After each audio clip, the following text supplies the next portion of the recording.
Hey, what's up, everybody? Here we go again, episode 90 of At Face Value. I'm Brian. I'm Lucas. Will. Super pumped to have you back again for another week. We're rolling on. We had the Masters this weekend, ended with a tight finish on a Sunday. Little or little NBA action wrapping up this week. MLB's rolling on. Not a whole lot to touch on that, but we'll just see what comes up. So let's go ahead and get rolling. So we'll start with our hugs and hikes. So Lucas, you want to get started with a hug this week? Yeah, I'm going to give my hug just to Augusta National. Every year they put on an unbelievable event. Um, Course is pristine. Drinks are flowing. Good vibes all weekend. It was a great weekend just sitting down, watching, having four screens going with uh, multiple sections of holes, featured groups, and a big hug. My number one hug is obviously they do everything like to the T, but the Masters app by itself. Like I'm giving a hug to the Masters app. I'm curious how many people were on this app over the course of the weekend at one time. Never once did I have a glitch, a freeze, anything at all. This app, whoever designed it needs to design every app on a cell phone from now on. Um, just flawless. I could find whoever I wanted to see, which shot they hit, to Ball follow. tracking was crazy. Unreal. It's unbelievable. And it's perfect for obviously if you sports bet a little bit, throw some wagers down on some golfers. It's so easy to track. You can add golfers to your list to just track them over the course of the day. Um, just want to give a hug to the makers of that app because it was awesome, and it's completely free. Obviously, everything with the Masters is affordable, and this is as affordable as it gets, completely free, which is awesome. So, just a shout out and a big hug to the Masters in general and the app because I use the crap out of it at work, and um, don't tell my boss. But then I also used it all weekend. So, yeah, the app was awesome. It was a great tournament, good turnout. I was really hoping for a playoff again this year. Honestly, there was an opportunity for a second that it could have been five guys going into a playoff, but obviously we know the result, and we'll touch onto it a little bit later. But yeah, just a great tournament overall, and don't forget lotteries coming up in the next few months. Put your name in, try to get picked. Heck yeah, dude. And get ready now. That's right. How about you, Will?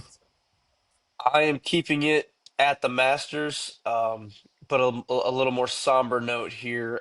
My hug is going to Justin Rose because not saying I was rooting against anybody to win, but there was a point I was like, okay, I wouldn't mind seeing Justin Rose win it here because at 45, you know, you got to think these runs are getting, less and less likely to happen. He's coming second three times already in his career. For a while, like it was going to be a fourth time in his career, he was going to come in second. Gets a two-shot lead going to the back nine off of three straight birdies, was playing flawless golf, and then just, I believe it was 11, his approach shot to the green went 80 yards right of the flagstick, and from there it was just kind of bit of an unraveling, and that was tough to see because last year was the exact opposite, right? He has what 10 birdies on Sunday. It was an unbelievable run uh, to catch everybody, and then of course going to that playoff with Rory, which we know how that turned out. But it really looked like he was setting up something magical again, and it as Amen Corner tends to do, especially at 11 and 12, it got the better of him. So. Hug to Justin Rose. I do hope he does find his way into a green jacket before his career's over, but it wasn't meant to be in 20 and 26. Correct. Sure. Well, I'm gonna give a hug. I'm gonna get away from the Masters for a minute. I'm gonna give a hug to old scrap iron Phil Garner. Passed away yesterday. Astros manager that led them to their first World Series appearance in '05. Some magical moments back then. Didn't win it, but just getting to that moment. So big career for him. Playing, managing, all that different stuff. So big shout out to him. Obviously, a big impact on Houston and everything. So I know we had some negative things to say about Houston last week, so I figured I'd throw a little positive in there for oh boy Phil Garner there. So shout out to him and all that and everything he's done. So just want to throw that out Agreed. Yeah, absolutely. I mean, he was manager of the Stros when I know for me, probably you guys too, when you're really becoming a fan as a young kid, and that was the first, when they were really good. So that was he was the first manager I remember of the Astros. So yeah, Yeah. sad news, but for sure. Let's switch to the other side. You got a hike, Lucas? Yeah, we're going back to Augusta here. Bryson DeChambeau can go take a hike, bro. Dude, I already knew. I already knew. Man, I was so hyped getting ready to watch Bryson. He's playing unbelievable golf going into this tournament. I don't know the whole story about his 3D printed clubs, but at least from my understanding, he decides to bust this out in the biggest tournament of the year, um, and just absolutely pisses down his leg. Doesn't even make the cut. I was at least hoping to see him try to make a run, kind of like Justin Rose did on Sunday. Um, but that triple bogey on, I think it was, what was it, eight? I don't even remember. He just got in that bunker and couldn't get out. And then he's above the projected cut line, going on to 18 and then doubles it. Like, Mm, come on, man. Just rough, man. I was really hoping he would at least make the cut and have someone to watch because it's always fun to follow one golfer. You throw it on a bet and you follow that one guy. Obviously, I love when it's Tiger, which I don't know if that's ever going to happen again. But DeChambeau was my guy this year, and to watch him not even make the cut was mm, just rough, it's brutal. very brutal. Yeah, I did yeah, I think it was mean, an interesting choice going with the 3D print. I know it's just a 5 iron, but even just one club just deciding to do that, like you said, in the biggest tournament of the year, just all of a sudden changing up what you're doing, just kind of an Like, interesting tactic. But I don't know. yeah, DeChambeau's got this in him though, right? It feels like at these majors, he's either top 10 or just misses the cut. yeah, And I mean, Yeah, I don't know the stat off the top of my head, but I feel like he's really either just in the mix or he was just never there. He's never finishing like 28th, yeah, or recently or not. It feels like he's just there. So I don't know. Yeah, I wasn't expecting this. I mean, DeChambeau's got an interesting story. He kind of went from villain while he yeah, was on the PGA Tour and then leaves the PGA Tour. So you would think that the villain narrative would stay or get even stronger. And I think it's been the exact opposite. It probably has a lot to do absolutely. with his TikTok and YouTube golf following. He's become more endearing to people or relatable with people. And I think he's come all the way back. And he's probably not one of the more followed American golfers, and definitely not hated at all like he used to be. So I thought this could be a nice little welcome back, back playing on a PGA Tour event, and yeah, just never found anything going his way. So I just going back to Bryson talking about like the hate for Bryson. I think it was the hat that he wore. I forgot Like, even more of that. like, Yeah, dude, that was the best business decision that dude ever made was ditching that Payne, hat. Payne Stewart looking guy. Yeah. And then obviously I don't know how loved Brooks Koepka is, but I mean they were obviously feuding for a few years pretty publicly. And so I know that was, and obviously like back then too, I feel like it's gotten a little more Happy Gilmore-y, but like back then golf was still pretty uppity where like it was very like pinky up and gotta play with class and all this stuff, and it still is for the most part, but obviously you go to TPC Scottsdale for the waste management and you see the the stadium hole, which is just a freaking mess. um but yeah, his YouTube channel did a lot for him, I'll say that. I think yeah, it for showed a side sure. of him and his personality a little more, which is again why wanted to really see him do well. But it is what it is. There's always next year. Always next year. I'm gonna get off the Masters. All right, go ahead, Will. Your turn. Yeah, this is kind of a two-part hike here, and I'll explain it as I go. But we're gonna start it with weather. Uh, it's well documented on here what I kind of do and whether Mother Nature plays a big part in it. And we had like 6 days of scheduled rain, didn't get a drop of it, so crops really need a drink. Not looking too good if we don't get it soon. I'll deal with that. But what weather robbed me of this weekend was a chance for the fighting Texas A&M Aggies to send that backstabbing piece of crap Jim Schlossnagle back to Austin with a damn broom and his tail tucked so far between his legs, and we have a weather delay. We tried. They did everything they could to get that field together. They It was a did. 1 p.m. start. They pushed it all the way back to 9:30, and you know what? The weather just wouldn't cooperate. You can't. We can't have anything nice. We were gonna send them back, battered and bruised, an absolute shambles, and just a complete beatdown, and we were robbed of that from weather. The second part of this, why can't we make that game up? The schools are 2 hours away. Cancel a Tuesday game that no one gives a shit about and play it. Why can that game not be made up? Is there a Yeah. rule about that? Yes, yes, there is. Okay, In the SEC, there's a rule. You have to play the game in a 3-day period, three games in a okay. 3-day period. It happened to LSU a few years ago too, with like Florida or something, and they only got two in.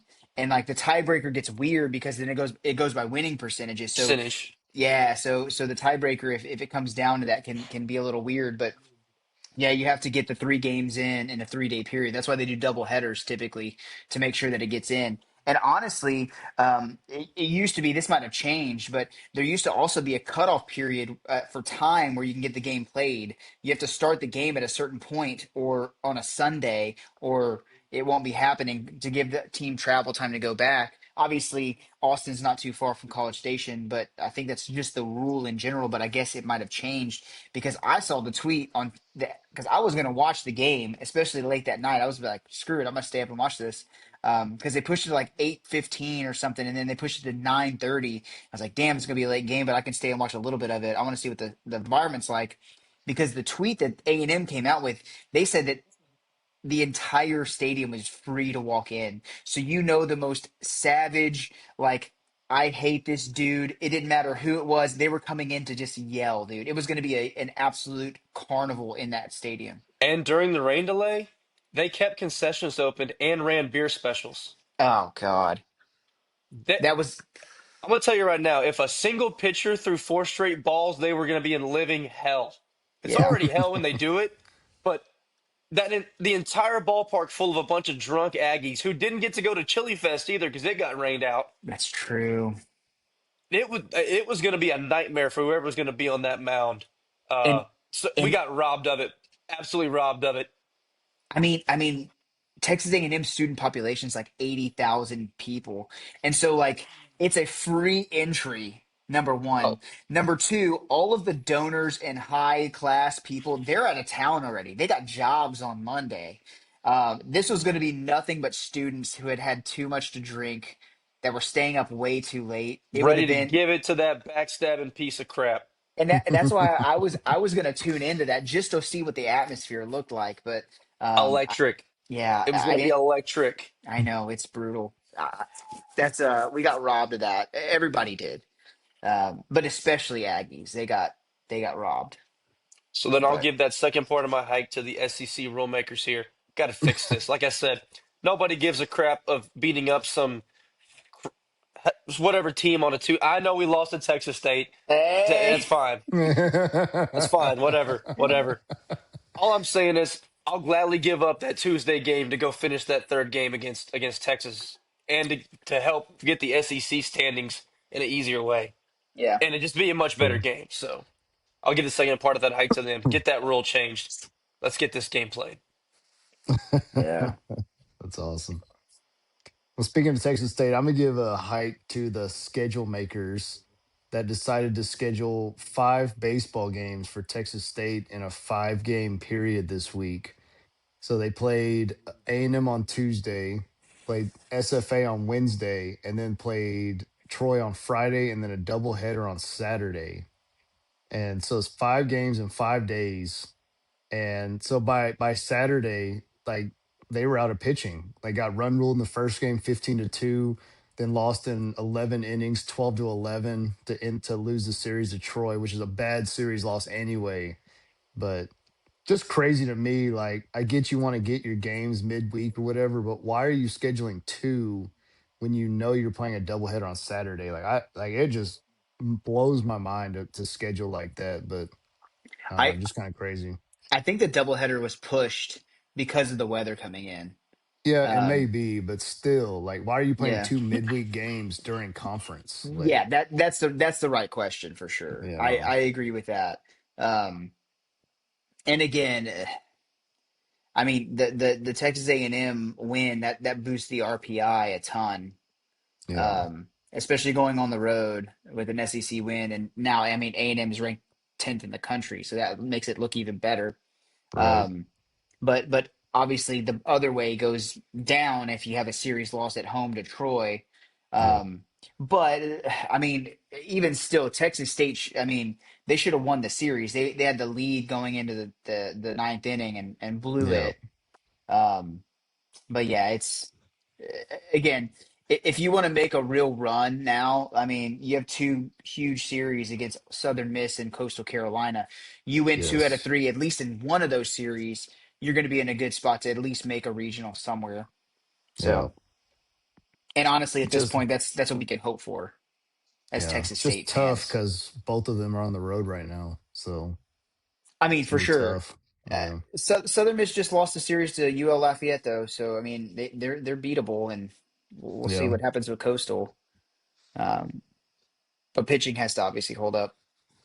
yeah, for sure. Which pitching's actually been kind of a bright spot this year, which was kind of nice because I knew it was gonna be a young pitching staff, so I didn't know what it was gonna look like, but I mean, we'll see. I think we're tied for second in conference still, so Dude, before we get to that, I don't know if you sent it, but the pace that Texas State is on for home runs this season, yes, yeah. they literally are on a pace to like hang with what was it, 96 LSU, who holds the record for most homers in a season.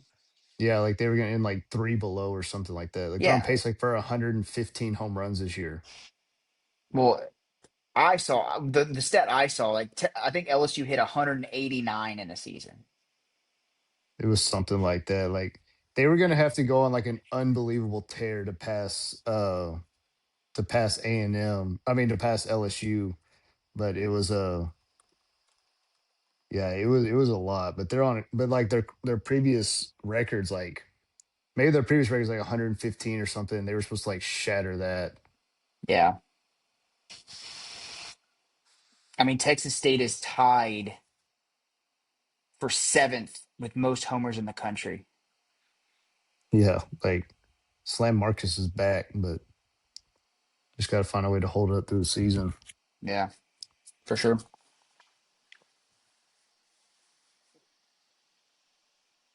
Yeah, LSU hit 188 in 70 games in 1997. 180, 188, and it was in 97. That's right. Yeah. That's ridiculous, by the way. Yeah. That's yeah. That's why they were called Gorilla Ball back in the day. That's wild. Yeah, dude, it was crazy. So yeah, I So it think was Georgia's nice. hit 98 home runs this year. Yeah, pretty crazy. That's kind of wild. They only have 100 to go to catch LSU. So yeah, that's our hugs and hikes. So let's get rolling to the Masters. As we know, Rory, very up and down weekend, played really well the first 2 days. Had a six-stroke lead going into Saturday. And then he said that was too easy, so he decided to make it as interesting as possible. Uh, did he shoot par both days, Saturday and Sunday? I think he shot one over on Saturday. Yeah, made it interesting, and then found a way to win at the end. So Actually, right after Will said how crazy it was, how bad he was playing, he decided to start turning it back up again. So Yeah, never fails. But Rory, I'll take a small cut of the 4.5 million purse for changing your fortune on Sunday. Because Brian's right. I mean, it was and immediately after I texted that the rest of the field fell apart on the back nine, and he just held serve. yep, dude, don't get a cut. Just get some passes for next year, dude. I'll yeah, take that's all I that. want. I'll Yeah, take that, man. And then Yeah, you can go a little early and buy a few gnomes and resell them and make your money, yeah, for sure. I don't even need that. I just get me into Augusta is good enough for me, man. dude. Yeah, Without it's having to win the lottery. yeah, Not the Dude, lottery, but you know the ticket lottery. But for sure. dude, I saw a Which, video. There was a Goodwill in Augusta that sells like purely master stuff this weekend, and the line was like down the block to get yeah, in that store. It was crazy. dude. Another thing too is this year. So whenever I went 2 years ago, like there were literally like buses and like almost like food truck looking like trailers that were reselling tickets like right off the highway whenever you exit to go into Augusta. Um, but this year that supposedly like Augusta was cracking down super hard on people reselling. Like they were checking tickets and making sure that your ID matched the number that was with your name on Oh the wow. tickets. And if you got caught, banned for life. You can never go back. And I guarantee you, with the technology that they have for the app that we talked about, I guarantee you it's like facial recognition shit in there. Like you're not getting back in. Like you're not putting on a No, mustache like Dave Portnoy did in the freaking Super Bowl. Like that's not happening. You're not getting into that ground, dude. It was crazy. So I saw a lot. Like this year they cracked down so hard. It was nuts, dude. Um, dang.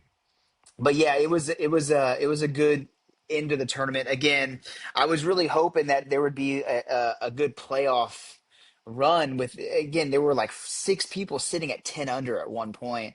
Mm, And I'm like, dude, give me a six-man playoff here. That would be awesome. Um, shoot, I don't even know how they would do that. Like they would have to have like would they have a six people teeing off all at the same time? I don't know how it would work, but um I think that would be awesome. But yeah, it was a good tournament. It was fun to watch for sure. was that the most active moving day with just low scores that y'all can remember? Because it is to me. Yeah, dude, Scotty on 17 just barely lipped that one out. I mean, yeah. if he makes that putt, they're going into a playoff. The You know, way I'm sorry. I'm talking Rory about moving day on Saturday on to Saturday, get yeah, because like yeah, after Friday, it was like Rory might go get to like -8. He might win this thing at like -18, and absolutely, no one's gonna catch him. And obviously, if he plays better, that might still happen. But we always talk about moving day. But when I meant moving, guys were playing 5, 6, and 7 under yeah. to get Mm. back into this tournament. Guys that shot in the mid 70s in round one, and you're like, well, happy to be here. Let's make the cut and collect the check. And they just shot up the leaderboard, Which is but basically out of thin air. yeah, which is why it makes it even more frustrating that Bryson missed the cut. You know, because that's exactly what happened. You saw Sam Burns out of Cameron Young, nowhere. Scotty. Yeah, dude, it was crazy, and yeah, moving day on Saturday was too. But again, going back down even to the wire on the back nine on Sunday, like Yeah, the movement that was happening up and down that but leaderboard. I mean, Sam Burns eagled. I think he eagled 15 or something, or it might have been 13. He might have done, I don't remember, but he birdied 13 he birdied and 13. 14. He But birdied 13, 14, and 16. did he have an eagle or no? Or no, he had the long like 62-foot putt to birdie. That's what it Yes. was. It was a long birdie putt.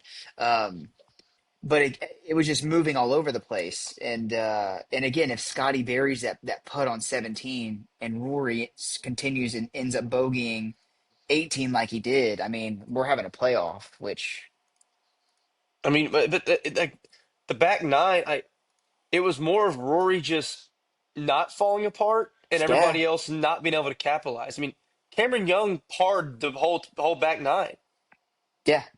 sitting 3 shots back, and Rory not do, or when they started the back nine, he was 1 shot back.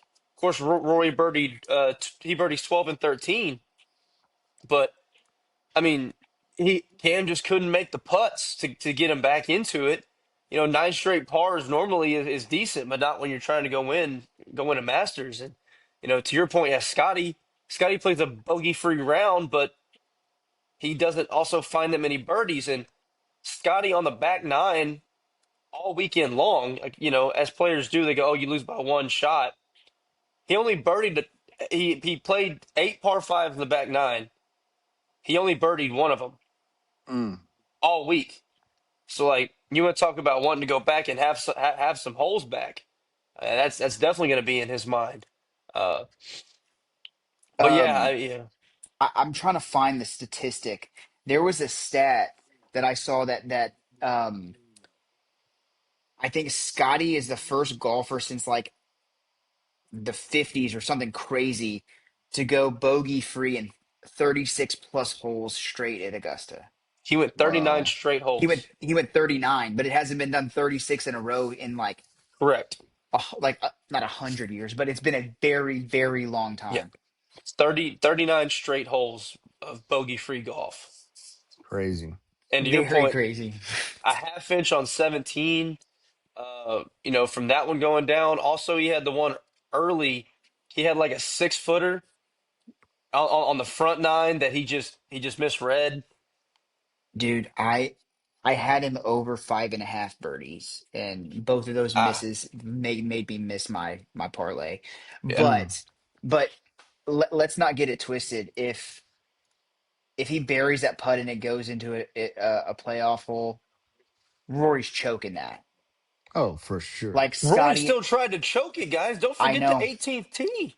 dude. He only I got away thought it because was. he missed it so far right. He I got know, out of the trees. I know, I know. I mean, it was crazy. He had. I mean, he knew he had to. He could do it in five, but it wasn't even that difficult of a shot. He just had to go up and over that big tree, right in front of the green.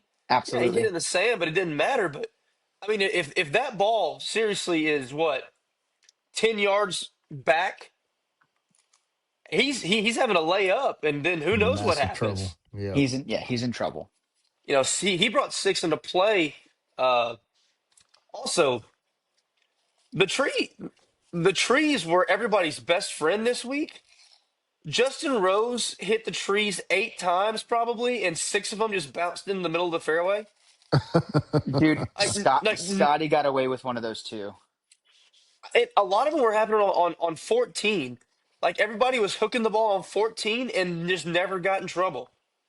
They I all think just seemed to squirt out back into the fairway somehow, or like in the first cut.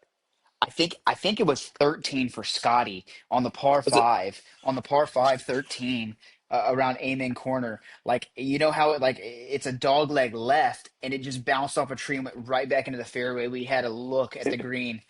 It was crazy how many Yeah, balls just like they hit the tee, and of course you're just watching it fly, and you're listening to the commentators be like, "Oh, that's trouble. It's going right. It's going right." And the cameras zoomed in on the trees, and all of a sudden you hear the doink, in and the here we fairway. shift back. It's right in the fairway. How does this happen? I felt like it was happening at least half the time. They were getting away with it, and just ending up in no trouble at all. So. Shout out to the trees there for helping the boys out this week. Yeah, my ass would have lost every one of those balls in the Oh, trees. absolutely, absolutely. Dude, how about Jason Day hanging in there for a little while Yeah, too? I didn't even realize he was still really around.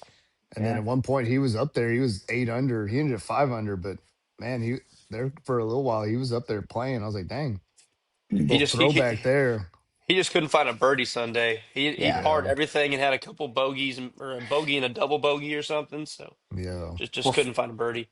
freaking Wyndham Clark on Saturday too. He eagled I want to say two. He drove the green on a par 4 and was 5 foot from a hole in one on a par 4. Wow. What? Oh my Yeah, dude. gosh. It was Wow. crazy. Yeah, How five about feet Happy away. Gilmore? Yeah, yeah, it was nuts. So But what yeah, were they saying about the playing surface though? I saw something about that. Like the course just wasn't as green as it normally is, so they were saying it was playing too soft, I guess. Is what I boo mean, hoo, but yeah, I Yeah. don't feel bad for him. I mean, boo hoo. I Go always play don't feel Edna Country bad. Club. I always don't Yeah. feel bad because they're all playing underneath the same conditions, Yeah, and everybody's playing on the same field, and guys are still shooting. We had multiple guys shoot 65.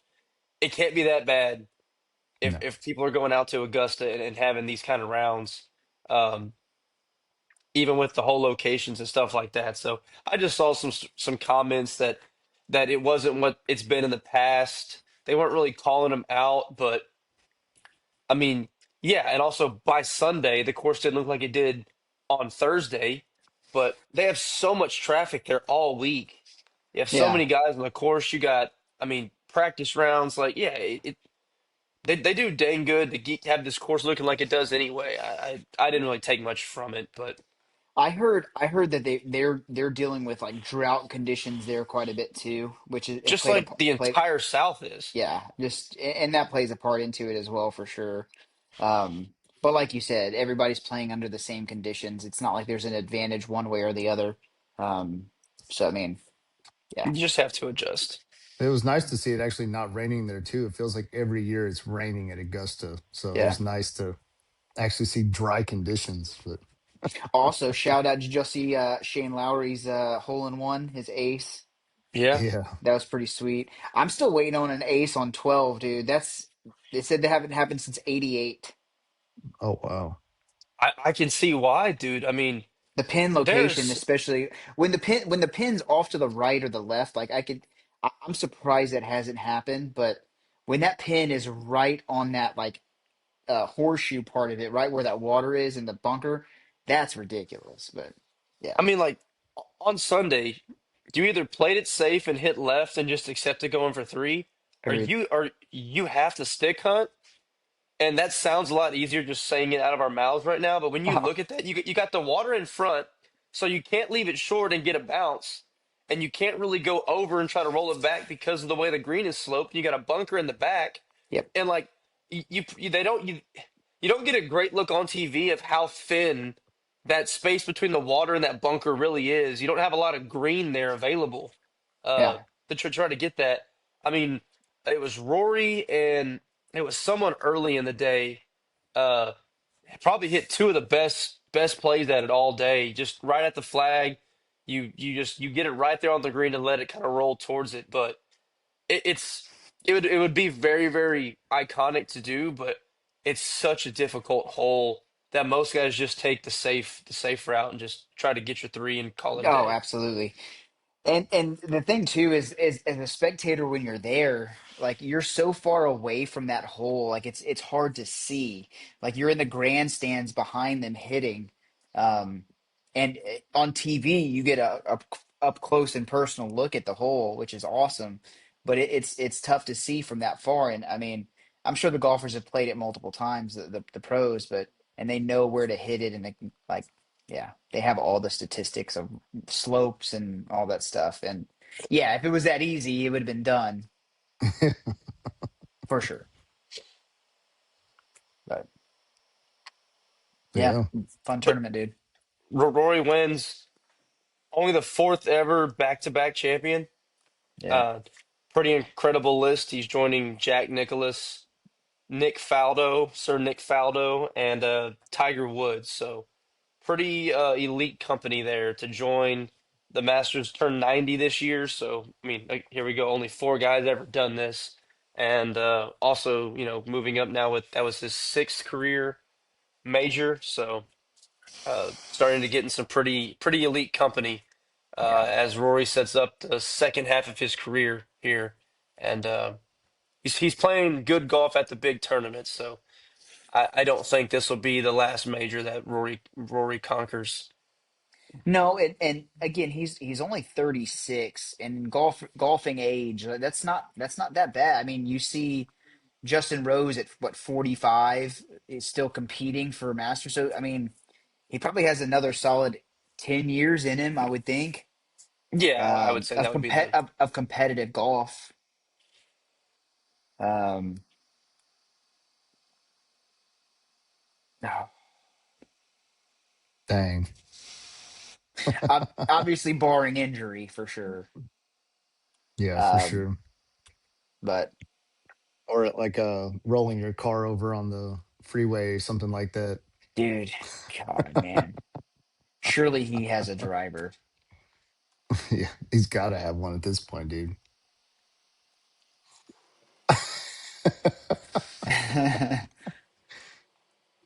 Was it I'm, just me that jumped out? Well, yeah, so yeah. All right, thank so God. I so was I have hoping. I hope they you. didn't crash. So right now I have you frozen in the middle. I Oh, had now you it's gone. frozen in the middle, and then Lucas was on the left, and then you were on the right. I was just in the middle of a rant, and my whole screen just went to the home screen. Like, what the hell was Yep. that? Yeah, Um, I know we were talking about. I was saying Rory's still pretty young, oh, golfing age. yeah. Oh, well, the point I was just gonna say, like, Rory is still young, when you compare it, but there's just so many good players below him that are also young that Yeah, even though he can be the top of his game, like he's gonna have to really be good to hold off. Like a Scotty who, again, a top five finish at a major. Uh, I mean, Cameron Young, he's not going anywhere. He's 28 years old. Like there's gonna be all these guys, so it's gonna be tough. But I still think he has some more wins left to find there. but my thing is, I mean, when Rory first broke into the scene, like everybody was like, he's the next Tiger. Mm, When he came in, I mean, I think he turned pro at 18.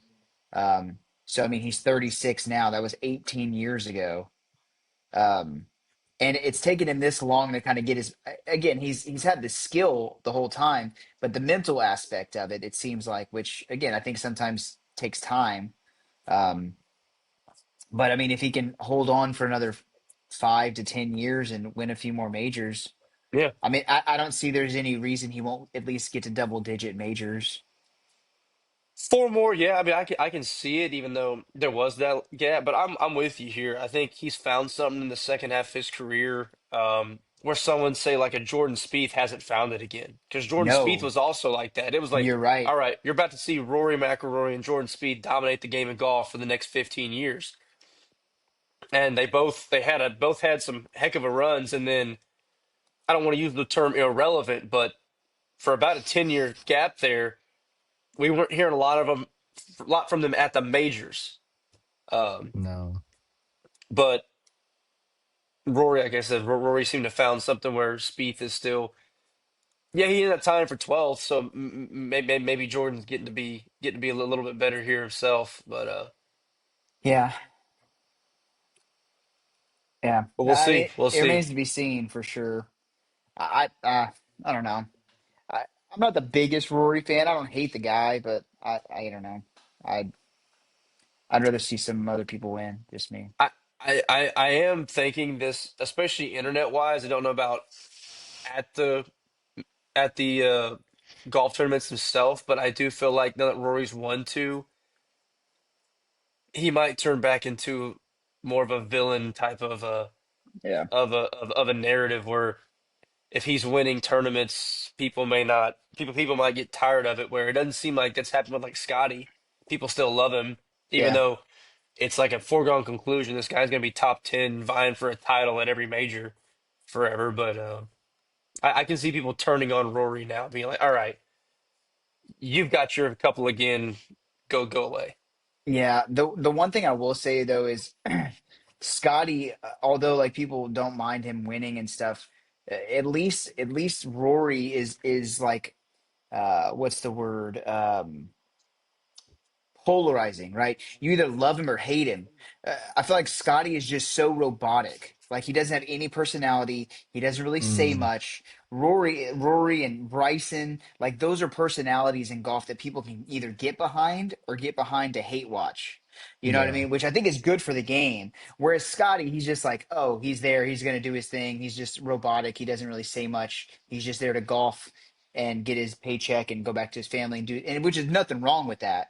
It's just, I don't think he's like that polarizing figure that the PGA like kind of feeds off of with when it comes to following golfers. He's not he's a polarizing golf player, not a polarizing personality. Yes, Where the exactly. Yeah. other ones have the personality that the people love to your point, follow and gravitate towards, or just Yes. absolutely despise. Yeah. Where Scotty doesn't give him that, so you just kind of respect him because he's an insanely good And golfer. that's exactly where I'm with Scotty. Like Scotty's going to be there. I don't love him. I don't hate him. He's just there, and he's always going to be, like you said, a top 10 finisher because he's that good. Um, but I'm not going to go out of my way to like follow him. Like if I was at a golf tournament, I would follow somebody else personally. Yeah, yeah. Um, but yeah, just interesting for sure. Last thing on the Masters.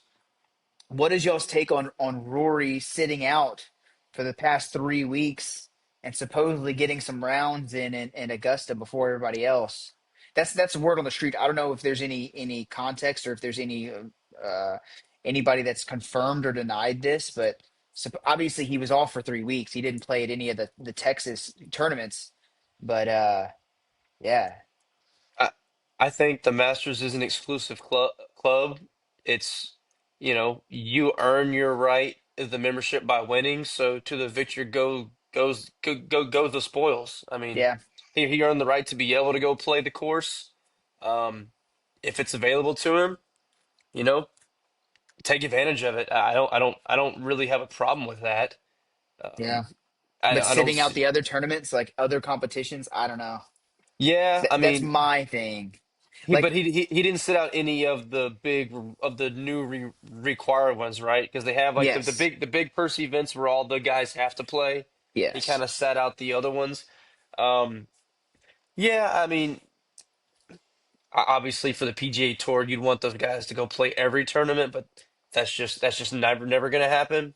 yeah, But anybody that's saying like, "Oh, that's an unfair advantage," no. I mean, he earned that. That's the Masters has all these little quirky things they do that's rooted in tradition. This is one of them. You get your lifetime membership to come play the course. That's not just available to everybody. So if he's got it, go take advantage of it. I don't have a problem with it. but that's the thing. I don't know if it's a.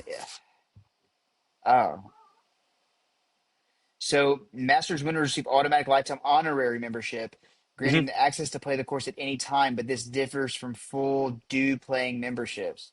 Correct. Um, got it. So winners can play the course, but often face restrictions on bringing guests needing a full member Yes. to accompany them. Yes. Uh, But like Rory and his caddy can just go out there and I do what they got to do. Yeah. But Scotty could have done that. Speed could have done that. absolutely Patrick Reed could have done that. I mean, any of them. All these guys yeah. that have won. You know, Tiger, Fred Couples' old ass, Angel Cabrera's old ass. I mean, they could all been out there doing it Sergio. too. Oh, there Yeah. you go. I mean, all of them. Yeah, it's open to all of them, Yeah, that's true. but it's kind of an exclusive thing the Masters offers to their winners. So, uh, yeah, I don't really. Again, I don't take any issue with it. Dude, every year I say this after the Masters is over. I just want to go up in the front yard with my son and just like let him just swing the club as much as he can, just so he can play the Masters, dude. Yeah, dude. Just so I could go again. Like For sure. it is literally dreamland there when you're there. It's crazy, dude. Yeah. Sad that it's over. Gonna be waiting another year. Yep. We'll be singing Georgia until that time. Nah, Georgia. Georgia's not on my mind for that much, dude. Nah. Georgia's on my mind for 4 days. Yep. Then the rest of the state can go kick rocks. Go touch grass. Yeah. Yeah. Good for Rory, dude. But We'll see what comes next. What else is going on out in the world, Will? Well, basketball, NBA's supposed to be kicking off soon, huh? NBA just I don't know what it was this year. I had a hard time getting into it. There was just always an excuse, and then NBA season wraps up on Friday.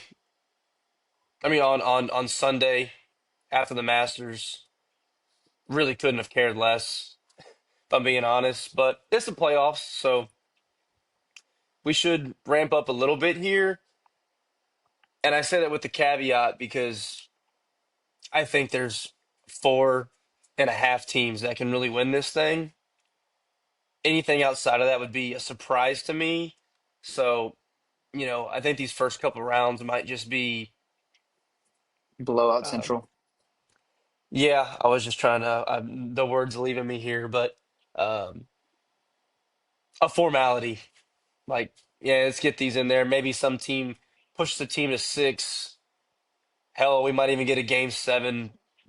But I don't see really any craziness going on here. I mean, I think the Pistons get respect in the East because they won the East, but I still think it's Boston's league to lose on that side. And the West, Oklahoma City definitely gets respect as the defending champs. Didn't do anything to think they can't do it again this year. San Antonio with just an unbelievable uh, Yeah. comeback season. Wembanyama, you're going to win Defensive Player of the Year. Probably should be more in the MVP race than he is. But the Spurs win quietly 62 games, only 2 games back of Oklahoma City. I don't feel like anybody really followed that or is giving them the shine they probably deserve. I think they're a major threat to Oklahoma City. They won 3 of 4 this year, or I four was or just gonna, five matchups. I was just gonna Yeah, say that something like that, yeah. I think they only lost a few games against OKC. The um, the weird caveat to that, I think, is that the Spurs kryptonite might be the Nuggets, which is who they would face before facing Oklahoma City. I think the Nuggets match up really well with the Spurs, Yeah. but I don't think the Nuggets match up well with Oklahoma City. So I think the West is really going to be a matchup based conference when we get down to the end here, like who's going to make it to the NBA Finals out of the West. But outside of that, I mean, none of these playing teams have a shot. Um, the first round matchup in the West, the Rockets Lakers should look good on paper. I mean, the Rockets are going to be favored here because Don Luka's going to miss the whole series. He's in Europe right now trying to get every treatment he can to get his hamstring in order. Like that's the drastic measures they're going through. And Lucas, you'll be able to speak on this more than anybody. Trying to rush that back is problematic. You're probably going to cause more harm than good Yeah, here. you're just gonna Exactly. Just make it worse. you're gonna Yeah. re-aggravate for sure. Even if you feel good, but if that thing was to grab, you're back in the same boat. So I don't know what they're really going to get there. Austin Reeves also has a lower body injury, a grade 2 strain as well of a muscle, if I remember correctly. That's their two of the best three players. That leaves their best player as 41-year-old LeBron James. I'm not trying to slight LeBron, but he's not 28-year-old LeBron James. I mean, that's an insane ask to try to have him carry them through most likely 2 rounds of a playoff to hopefully get those two guys back. I don't really see that happening. So it's unfortunately, I think the first round is gonna be more of what the whole season to me kind of was pop in, check it out, but Eh. it's nothing to get all that excited about quite yet. So you mentioned 4 teams. What 4 teams you think? Obviously OKC, It's OKC and the San Spurs, Antonio, and I'm Boston, saying a half because I think Denver can get there depending on matchups. But in the East, Boston I think it's and Boston Detroit. and Detroit, and I'm still not even sold on Detroit. But they did win 60 games, and Cade Cunningham did miss significant time. Not significant, but he did miss some time with some injuries there. New York just doesn't do it for me. I mean, they're just so inconsistent. They've been decent for like 4 years now, but they just can't ever seem to break through. And this team didn't do it for me. Cleveland, Toronto, and Atlanta, no. And again, nobody in the play in here is going to make any noise. What's your Rockets chances? Again, I think they win the first round against the Lakers solely based off Lakers injuries, but the Rockets have been playing a playoff style rotation for the last 2.5 months, basically running a 7 man, sneak in an eighth man for about 8 minutes, which is kind of playoff style. So they Just didn't. gassed. They're gonna have tired legs already on a roster that is still young at some levels and then is also very old at other levels. And then they never found an identity. And when you're playing playoff caliber minutes and not getting massively better results, I don't see why that would change in the playoffs. Like if it Yeah, wasn't working tremendously well in the regular season, why is that automatically going to just start working in the playoffs? And they had a bad inability to finish games. They blew, I don't know the exact number, but it was quite a few. I would venture to say I don't know if they lost all these games, but I know they've blown double digit leads in the fourth quarter this year.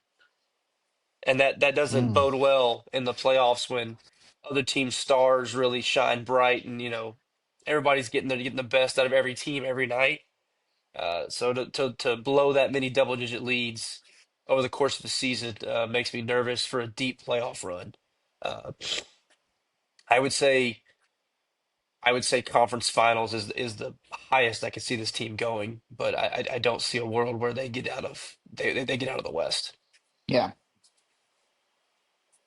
Yeah, I'm interested to see the Spurs are the polar because you kind of talked about like what the Spurs were like in 2013, 2014, where it was just kind of like they're just playing good basketball and no one's really talking a whole lot about them and they're just good. But I mean, the biggest thing is going to be if Wembanyama can hold up Healthy. health wise throughout the entire playoffs. Because I mean, he's dominant when he plays. It's just a matter of whether he can actually play every single game, especially if it starts stretching to 7 games, things like that. So Yeah, I agree with that 100%. And the reason the Spurs match up with OKC, they have the height and they have the youth to match yeah, up with OKC, where most teams don't have that. Um, if you are looking for a fun basketball um thing to cheer for, it would probably be Thunder Spurs in the Western Conference Final. It would be a very intriguing series that I'm sure most people would predict to go no less than 6 games. I'm sure most analysts would predict that one to go 7. It would be a very, yeah. very good basketball series um, to follow. So if you're just a fan of good basketball with no rooting interest in the NBA, that should be what you should be cheering for right now. It's kind Yeah. of crazy to see Jason Tatum playing so well too for the Celtics coming back so quick. I mean, Yeah, he's averaging 22 points a game, playing 32 minutes. It's kind of crazy. So yeah. see if he can hold up. It almost never happens, but um, in a year where it kind of felt this way in college basketball too, where the teams at the top are going to find their way to make the Final Four or win the championship. The NBA feels like that to me this year. Like there isn't a team that just kind of drug along and kind of slept into a 5 seed or a 4 seed that hey, it's playoffs. Let's turn it on and let's get this thing going. No, the good teams are the good teams, and a 1-2 Eastern Conference and Western Conference Finals here this year wouldn't and shouldn't shock anybody. I mean, they're the best teams for a reason. Yeah. Guess we'll see the 3 month stretch that is the NBA playoffs because they play once a week. Yeah. Hey, it's probably a good thing they stretch it out because they finally find a lull in sports schedules where they can finally have their time to shine because the last few months they've had no time to shine. No, they get the whole month of June to themselves. The final is in June, right? Beginning of June. Yeah, Yes, yeah. It's April. yeah, middle April all the way through June. And play-ins start tomorrow, so the playoffs technically, I guess, start tomorrow night, April 14th. Must Wild. be the same playoff schedulers as the college football College football. playoff. Yeah, I Yeah, agree with that, Brian. Must be the same panel. They don't yeah. get 3 weeks off though. Yeah, Fair point. Fair point. that's crazy. We'll see. The one thing that's not shocking to me though is Doc Rivers not making it through Milwaukee. If you want to talk about, and this might just be my opinion, one of the biggest overrated coaches just throughout history. I've just personally, I've never really been that impressed with Doc Rivers. I mean, I know he has his championship, but I mean, he also had a loaded Celtics team that year. Uh, but other than that, I mean, it just seems like he's done just enough to not do enough. Yeah. Yeah, I'm trying to, Wasn't he with the because, Clippers for a while, or yeah, they had the Yeah, talent and just couldn't put it together? well, he just got named to the Hall of Fame, and I'm trying to find it here so I don't say it wrong, but is he like sixth all time now in career wins? Wow. So people are gonna point to that, but I'm actually on Brian's side here. He's only got there just because of longevity. Like he's just gotten so many chances that most coaches do not get. Yeah. he's the Uh, Dusty Baker of basketball. to a certain extent, yeah, Brian. I mean, it just happens to like I after the Clippers, he just falls to the 76ers, does absolutely nothing there. And then Milwaukee fires the coach who has them like 15 games above 500 and just lets Doc walk right in and do immediately nothing in Milwaukee for three plus Yeah, years. just because Uh, Giannis didn't like the other guy. yeah, I mean, no other coaches are getting those kind of chances. And I mean, yeah, he won a title in Boston with go look at that roster. Yeah, it was crazy. So yeah, I mean, I don't know. I'm with Brian here. Again, you go look at the stats. The stats will back up the Hall of Fame and his standing as a coach. But with the teams he's had, a lot more should have been accomplished. Yeah. Agreed. He coached Lob City for how many years, and they could never get anywhere. Did nothing. Yeah. Absolutely nothing. And that team was pretty loaded too. Yeah. Oh, yeah. Athleticism out, just out, busting at the seams. Yes. Yeah. It's No, crazy. but I do think we don't have to worry about seeing Doc Rivers on the sideline anymore. So I'm okay with that. No. Go back to his Analyst commentating role, job yeah. where you can't understand him because he's got his raspy voice the whole time.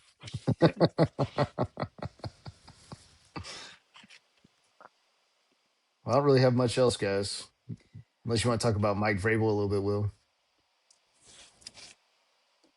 It's up to y'all. I mean, it's a crazy story, guys. It's Yeah. a crazy story. I mean, I don't want to get too crazy here because, of course, they've both denied anything. All I'll say is they're pretty damning pictures. I know there was a lot of people met at this resort in Arizona, but when there seems to be a picture of you, it looks like on a private area at this resort with nothing but the mountains of Arizona in the background, and you're standing a couple feet apart from each other, and your fingers are interlocked in like a hugging position. Seems a little more than just a friendly encounter. Yeah. And it's just in the profession, the coach that was just in coaching in the Super Bowl, and one of the most respected and highly regarded female NFL reporters having that is quite interesting. So we'll see what comes out of this. I'm sure nothing.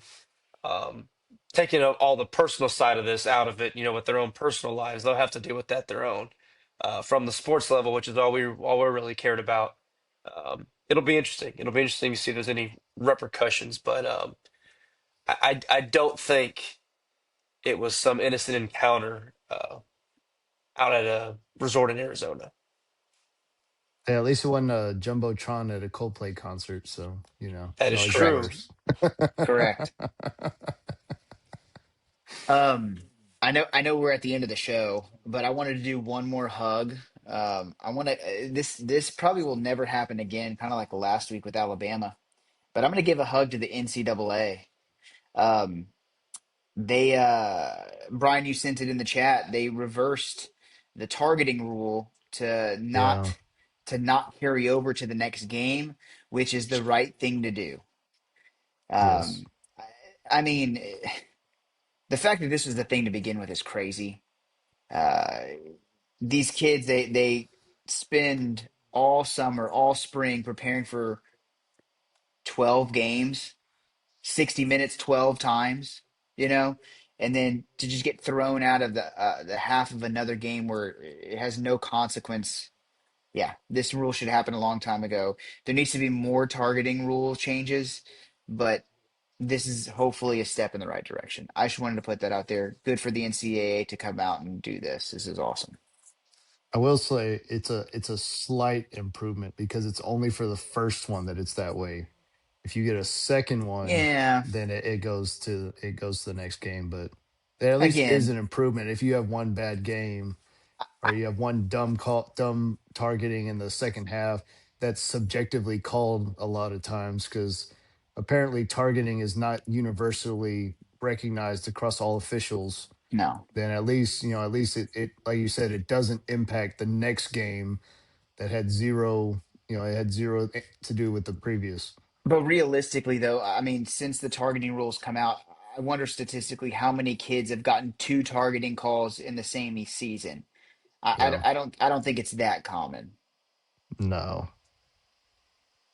So Definitely makes you be a little more cautious yeah, if you do get the first one. absolutely. I got one more shout out if y'all are cool with it. Yeah. Yeah. Uh, I don't want to get off too in the weeds on baseball. It's still early season. We can figure that out later. But are y'all aware what Mason Miller has done for the Padres? I Uh, haven't he Yeah. seen it he though. he is the closer. He closed for Team USA, so his arm was good and warmed up. Mason Miller has faced 24 batters so far to start the season for the San Diego Padres. Y'all want to guess how many hits he's given up and how many guys he struck out? One hit, I was He's given up one hit. That is correct. 20 Ks, You've I was gonna almost say nailed it. 18. You split the difference, fellas. Yeah. 19. He has K'd 19 of 24 batters, That has is given up wild. one hit, and has walked one batter in 7 and 2/3 innings. I know a team That that is could use that. I know 29 teams that could use that. Yeah. yeah. Well, 28. Say the Dodgers, they don't need any more pitching. Very I'll give true. you that. I'll give you that, Brian. yeah. That's a very True. good correction. Yeah. That's a very good correction. But yeah, just wanted to give him a quick shout out. That's an unbelievable stat to start a season. 19 Yeah. paying 19 and 24 batters is unreal. Unreal. Well, dude, you know what it is though? Do you know what his walkout song is? I do not. It's Blind by Corn. Like you need to listen to it after this, dude. Like it's like if you heard that coming out, like dude, that song gave me goosebumps. Like I watched a little clip, it gave me goosebumps. Like just watching the video. Well, Like you'll have to play it because it's pretty it, wild. it must have blinding effects on the hitters because apparently Yeah. they can't see any pitch that he's throwing. So, Wild. Who was he with? Was he with the Pirates? San Diego, he's with the Padres But didn't he get traded? from Oh, the he's with the A's. A's. The Yeah, A's. from That's A's. what it the Yeah, he was was. the A's. Athletics. I And say I knew he was with one of the bad teams. So don't think they really gave up a lot to get him either. And he no, has pitched very well in a Padres uniform, but nothing as spectacular as his first few starts of 2026. Not starts, 19 but out of 24. That's yeah, unbelievable. unbelievable. Good for him. Next star. Must be Yeah. nice. So someone's got to have him. Can't be us. No, can't be us. Can't be us. Oh man. Well, that's all I got, guys. Y'all got anything else? I'm No. good. All right. We appreciate everybody watching. Continue to like, subscribe, share to your friends, to your family. Join our TikTok. Got some good videos on there. Shout out to all the people that loved our Astros take last week. We're changing the And mojo here. We're that's trying to do right. something, change the mojo. That's Support right. this week. We're showing Yeah, support. No that's hate right. this week. Go touch some grass, everybody. We'll see y'all next week. See ya.